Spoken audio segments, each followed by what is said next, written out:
Coming to you from Lancaster, Virginia, the latest news and recaps in the world of professional wrestling. Welcome to the Wrestling Artistry Podcast. And now, here's your host, Andre Smith. Hello, everyone, and welcome to episode 17 of the Wrestling Artistry Podcast.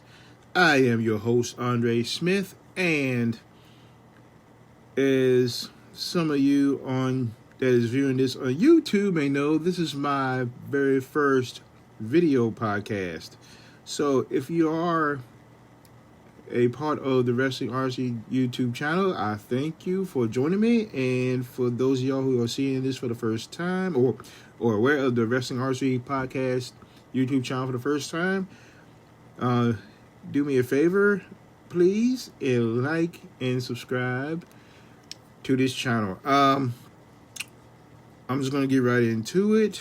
I'm going to review first AEW Rampage, and then I may get into some highlights of NXT, as well as some apparently breaking wrestling news.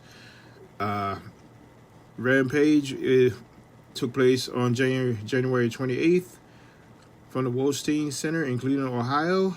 Jon Moxley versus Anthony Bowens of the Acclaimed. Mox was dominating Bowens throughout the night. Bowens finally got an advantage by putting Mox into the post. Then Moxley raked the hell out of Bowens' back. Bowens hits a devastating superplex for a near fall.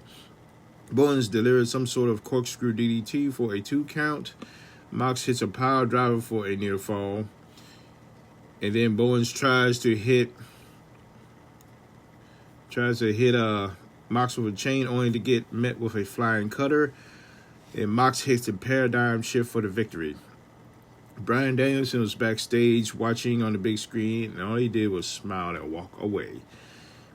Andrade El Idolo is on the impression that Darby Allin works for Sting for some reason, trying to sign him, but Darby wasn't having it. Next up, we have Lee Moriarty and Brock Anderson versus FTR. At one point, Arn Anderson hit Tully Blanchard as they were outside the ring, which was cool for me to watch, considering I had grown up watching those guys back in the NWA. At one point, FTR got the win with a spike power driver on Lee.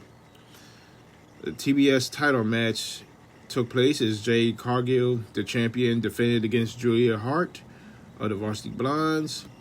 Jade dominates this match, and at one point, when she had Julia Hart in trouble, she started doing push-ups and sit-ups.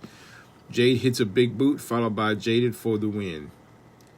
The AEW World Tag Team title match was the main event, as Jurassic Express faced Private Party. As the champs got distracted by Gun Club, who was in the crowd, Private Party jumped Jurassic Express, taking out Luchasaurus. They work on Jungle Boy, getting some near falls. As Luchasaurus is about to clean house, Matt Hardy hits him in his left leg, taking him out of the match for the time being. As Luchasaurus was trying to make the tag, he was dragging each member of Private Party who was hanging on each one of his legs. Jurassic Express retained with a powerbomb combination after a flurry. Afterwards, the Gun Club attacked the champs, and they stand tall to close the show. Next up, we have NXT 2.0. The opening matches Imperium versus Diamond Mine in an excellent 6-man tag match. At the end, Gunther pins Brutus Creed with a powerbomb. We have another segment in which LA Knight was challenging Joe Gacy and or Harlan to a match for later on. Toxic Attraction then comes out, and they're in the ring being full of themselves. But then Kaylee Ray comes out and demands a title shot at NXT Women's Champ Mandy Rose, who says no. Ray then tells Rose that she will get her match before the end of the night, slaps the taste out of her mouth. As Toxic Attraction is getting ready to leave, Mandy is talking trash again. As she is trying to get into their SUV, Ray is in the driver's seat and just takes off with the tag champs for a ride, leaving Rose behind. Next match is Raquel Gonzalez versus Cora Jade.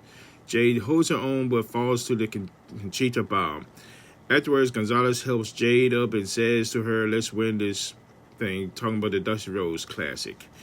The returning Saray versus Kayla Inlay.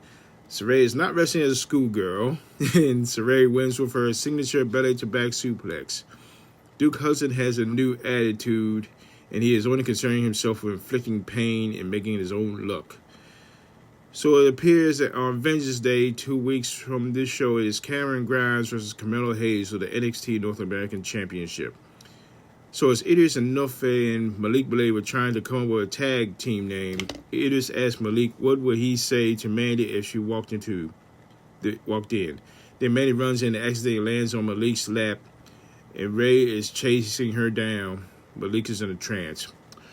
Anyway, LA Knight versus Joe Gacy. As Knight was outside the ring, Grayson Waller's bodyguard Shango was distracting Knight.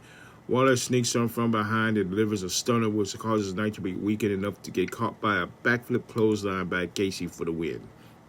Waller tells Knight that when it's his ring, it is his ring now, and when LA punches Waller, Shango chokeslams LA. Waller tells Knight that if he can beat Shango, then maybe Waller will lift the restraining order against Knight. Next up, we have Amari Miller versus Wendy Chu. Chu has some skills. And Chu gets a pin out of Amari, gets distracted by Tiffany Stratton's credit card. Wow. Then Stratton wants her credit card back. However, Wendy Chu has it. And then Saray was in the back getting interviewed by Mackenzie Metro. Then Dakota Kai comes by and just talks gibberish to her. And we have... And next up... Excuse me for a second here. I'm trying to get my information up here.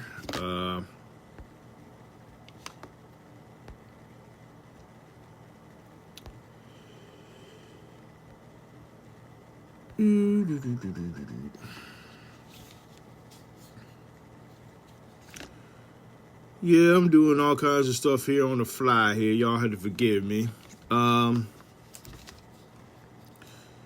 Anyway, Dakota Kai was talking nonsense to her. Next up, we have the debuting Draco Anthony versus Andre Chase. Anthony desecrated the Chase U flag, which is definitely a no-no. Chase hits a hammerlock flatliner onto Anthony for the pinfall win. Mandy gets attacked in catering by Spaghetti and a Cake courtesy of Kaylee Ray. NXT champ Braun Breaker and Tommaso Ciampa in the main event versus Legado del Fantasma. At one point, Santos Escobar threw Braun into the ring steps. Ciampa pushed Wild off the top rope through the announce table. Braun pins Mendoza. Ray gets her title shot next week, finally. And as a side note, NXT will be on Sci-Fi next week. What a heck of a time. Yeah, I can tell that NXT is getting the front office push, if you know what I'm saying. It's like they're putting some more entertainment stuff in there, seems like. But anyway, the breaking news that I was mentioning earlier was that apparently the first of the news is broken by another awesome podcaster, Jason Solomon, who Solomon's Sounds Off. Shout out to him. He shared the information, I believe it was from Sean Ross Sapp, and then Dave Meltzer apparently confirmed it. I take that back. It was the news originally came from ringsidenews.com. Meltzer apparently apparently confirmed it as well, that Shane McMahon is gone from WWE. And yeah, I've heard rumblings, no pun intended, that Shane McMahon got heat from the booking decisions he made on the Rumble, but that's the rumors that I heard. and that, according to PW Insider, quote, in regards to stories of McMahon taking the heat for aspects of the Royal Rumble match, he was indeed among the producers who worked on it. It was said that Shane was obviously frustrated the day of the show, and that some believed that came from his ideas being shot down by Vince McMahon. The talk was he was upset that he wasn't being allowed to do what he wanted, and that he was greatly preoccupied by his role in the Rumble. The feeling among some is that Shane is taking the brunt of the heat for the poor reception to the men's Royal Rumble match, and that when the heat for that blows over, he'll eventually return in some form down the line. Yeah, I would have to say the Royal Rumble, the men's version anyway, wasn't exactly the best show that was put out, but, in my opinion, that partly had to do with the fact that a lot of surprises were announced ahead of time, and plus there's a lot of hate about who won the matches. The women's match being won by Ronda Rousey and the men's being won by Brock Lesnar. We'll see how things play out leading up to Mania. I know in a few weeks there's a Saudi show coming up, the Elimination Chamber.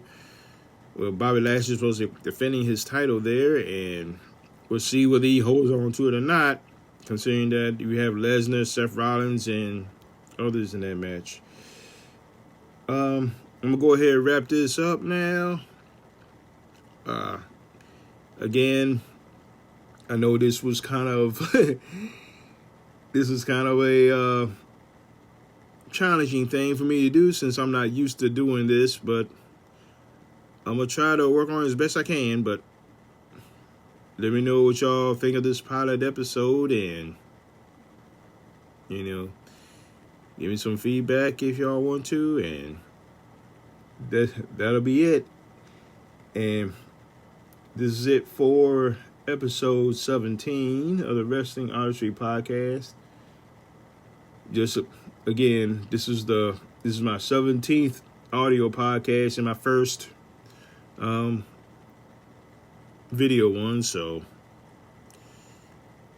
I guess this will be it. And until then, fans, so long for now.